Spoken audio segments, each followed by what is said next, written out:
Alright, this video is showing the double locking Smith & Wesson handcuffs that police use. Yes, it's real.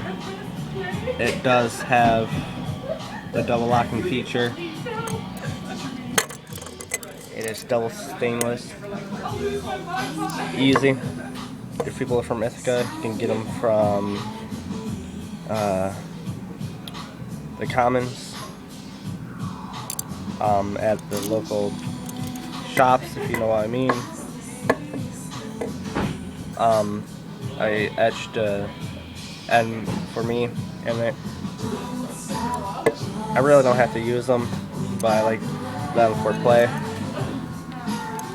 These cost me $22, but you can go to golf.com to get them.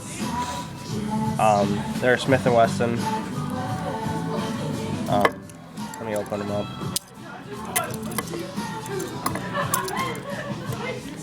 Here's the teeth. There's the inside of them. Let's see if I have the keys with me. Hopefully I do.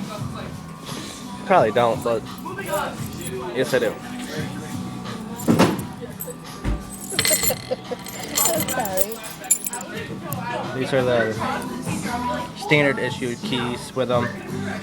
The little pin right there is for the double locking feature, which is right there.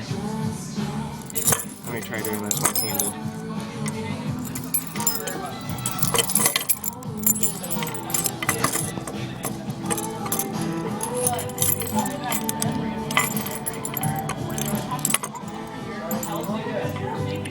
Which is a little hard, but anyways, once I get a better camera, I'll show you guys. I need the pin, which is on the other side.